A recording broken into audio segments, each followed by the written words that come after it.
We'll talk about the Jewson. Let's kick off with a Timeform summary of who we should be focusing on, Kieran. Simple, really. I think this is a rare one where I'm firmly behind the favourite. Wishful Thinking's handicap win last time is the best piece of form in the race. Second best is Robinson Collonge of Paul's.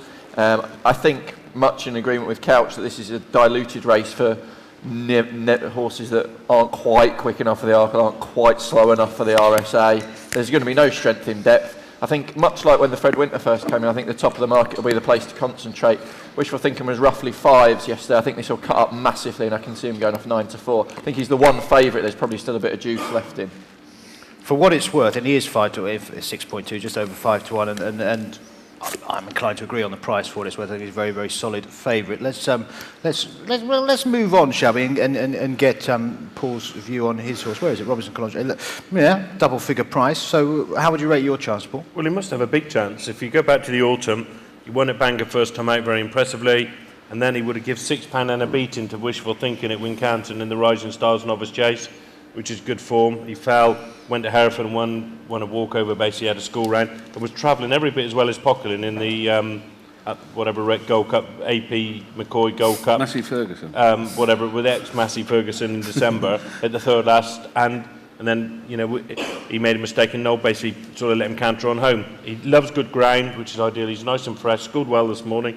If you go on the Wincanton form, he must have a massive chance, and he was 20s last week, he's shorter now, but listen, he's got a chance in what again is going to be competitive race amongst these horses. It probably to run in the other two races. Yeah. In terms of this race, would this always have been the choice for him? Yeah. If I hadn't run him here, he'd have gone straight to Aintree for the 2.5. So if you've got a 2.5 mile novice chase at Aintree, why not have one at Cheltenham?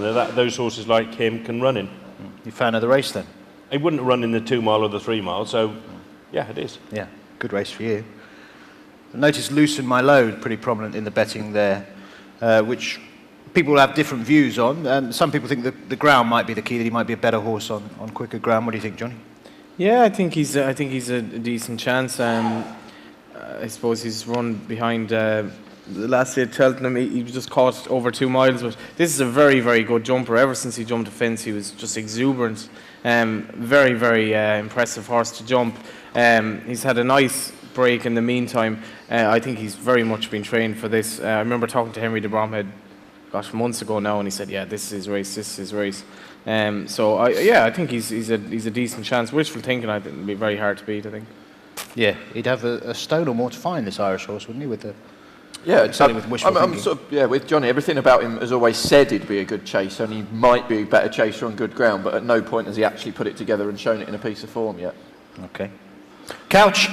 We know you hate the race, we know you hate the concept of 4 days, you know you think it's diluted the festival, but you will have a bet. So. Oh, well, I've laid 2 of these. Noble Prince for me, you know, just doesn't come up the hill. Another Montjeur for me, flat track horse.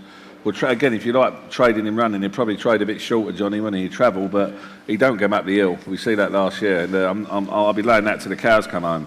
Captain Chris for me wants to go right-handed. Absolutely adamant. I was on a panel with Richard Johnson at Bangor last week, and you know, that's why I think the formula might be a little bit misleading with Gizao. Captain Chris, you know, for me, definitely wants to go the other. If you watch the videos of his runs at Cheltenham, he jumps every fence to the right, which is always a sign he always wants to go right-handed. I backed Mr. Gardner at 14 to 1. I thought he had every chance at Sandown. He jumped the fence great and then sort of stumbled. And I know he'd come back with a slight injury there. He likes good ground. He likes to lead in the front. I like back, again, him running play. You know, we're all in running players here. Mr. Gardner will be up in front and will shorten. And again, just look at the race. I can't have Noble Prince or Captain Chris.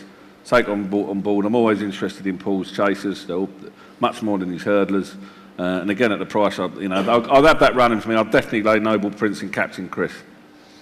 Anthony, I noticed Nicky Henderson had quite a few French-bred chasers entered for this at one stage. What's the latest? What would you like in the race? Mr. Gardner will be ridden by Barry Geraghty. They'll run one other in the race called Radium. It'll be bigger odds. Interesting. I was on a panel also with Dickie Johnson, but I was at Ludlow, not Bangor, and he's clearly trying to get Hobbs to run Captain Chris and Wishful Thinking different races, because clearly he can't ride the same horse. He can't ride in the Both same horses. race. Yeah, exactly. No, not without. So he's trying to either records. get Wishful Thinking up to 3 miles Or if that sort of falls on stony ground, he's then trying to get Captain Chris back to 2 miles. The thing is, both of them should run in the 2.5. The thing is, they're owned by the same man, but the owner seems happy to run, doesn't he? I think he does. I think it sounds like the trainer and the owner seem happy. It's only the jockey. It's the only jockey who's got upset with it. You would say of the two, you would be going with wishful thinking. But those odds show you this is a wide open race. There could be a surprise in this race. I've been tipping up Paul's horse, Robinson Collonge, at the previews I've done, but that was starting at 20s. He's now sort of coming into about 11s with the bookies and things, and that's starting to get to about his value. But I haven't got a strong feeling in this race. But I don't think it does dilute it too much, to be honest with you. These horses aren't really going to win the Arkle or the RSA, and there is a Ryanair chase. You know, this is a prelude to the Ryanair chase. What have we got? Well, see the mystery cat. This race was originally a we had Mrs. Miggins's cat. That's what it was. Okay. Just testing, making sure we're all paying attention. I think we all sound a bit lukewarm, apart from Paul, who obviously likes his horse. Are you strong on this? I totally disagree that it's open. I just don't think it is. I think it will cut up to 8 or 9 runners, 3 of which won't have a chance, and everyone will think, hang on, why is Fish wishful thinking 9-2? It should be 9-4. Well, he will be 9-4 at that point, won't he? You're a big wishful thinking fan. We like Robinson Collonge, Paul. Wishful thinking. Wishful thinking. No Irish. Like Noble Prince and Captain Chris. That's another way into it. And Anthony, I'm going to stick with Robinson Collonge. I mean, it sounds. He's a good odds, isn't he? I'm big in agreement with you, Kieran. Funny enough, wishful thinking. There's lots of bad favourites at the festival. This looks at the price a perfectly reasonable, purely in terms of price. I'm not saying he's a good thing at all. I don't think he's a good thing, but he's 5-1. He must go off short than that.